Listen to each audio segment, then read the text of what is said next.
عني.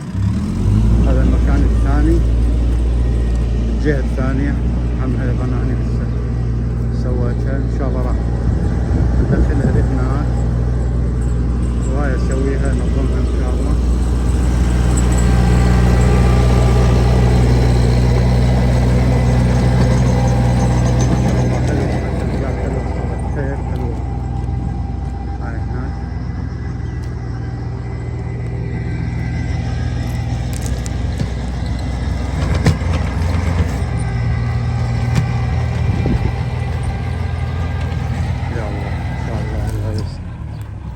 حلوة إذا تتنظف القاع وتنحرك وهذا فعلا يصير حلو.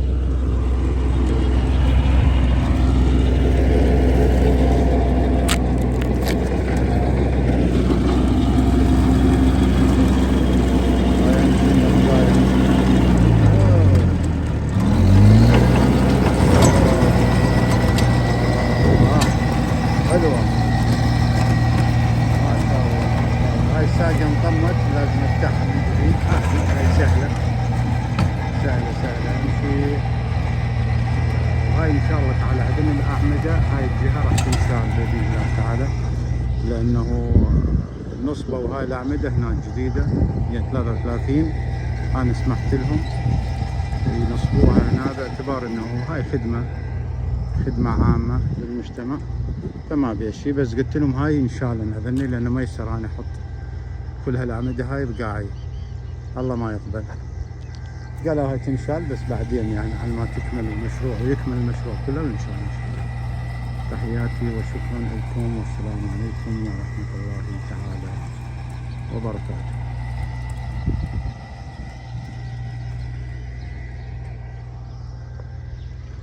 السلام عليكم ورحمة الله وبركاته. يعني بصراحة قام صار له واهس، يعني قام نسوي واهس بالزراعة وهاي. هنا جبنا المعدلان نعدلها حتى يكون المي يجري بسهولة. المي لما ينزل الساقية ينزل بسهولة. هسه هنا جزاه الله خير بعدلها تعديل حلو لطيف. ذولا الخبرة عندهم خبرة. هسه ان شاء الله لما نخلص من هذه راح ارجع واروح لهذيك الجهة. طبعا هي اهم شيء هذه واجهة القاع، بس هي كلها البستان لازم كنت تتعدل. اذا عدلها هي مرة واحدة وبعدين ان شاء الله هذيك لما اعدلها بعد تصير احلى واحلى ان شاء الله. هنا عندي المنطقة هذه ناصية وعندي هاي عالية، فقلت له انه اشيلها تعدلها ويا هذيك. فخلنا نشوف ان شاء الله تعالى باذن الله تجي زينة، تجي بصورة صحيحة باذن الله. هنا راح اخلي شنو هسه دا احفر. هنا راح اخلي عمود، افضل انه راح يكون عمود من هذين التوثات. عندي هواي ما شاء الله صار حطب.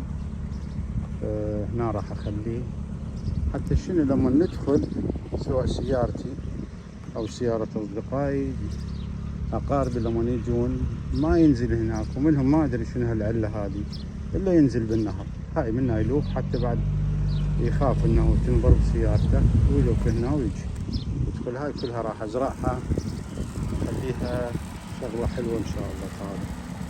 هذا في يوم من الايام اذا الله سبحانه وتعالى طريقي وايضا يؤدي الى المشروع. هم بنفس الوقت احنا سبق وان قلت بانه هو تبقى في كل الاحوال هي تبقى قاعد، يعني هي ملك الله سبحانه وتعالى. في يوم من الايام اذا سبحان الله يجوز يجي قرار، بل يجي يوم يعني يوم من الايام قرار انه ينشال المشروع يدمجوا ويا مشروع اكبر تصير عادية. بنفس الشيء هذا يرجع قاعد ترجع للشارع. في يوم من الايام اذا الله راد ممكن يعني هذا افكر بلطة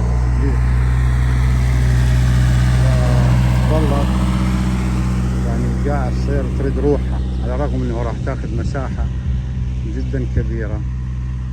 يعني هذه تبليط واحدة من البداية للنهاية اكثر من 800 متر، بس ما يخالف يحييها للقاع مرة ثانية ان شاء الله تعالى. شكرا لكم والسلام عليكم ورحمة الله تعالى وبركاته.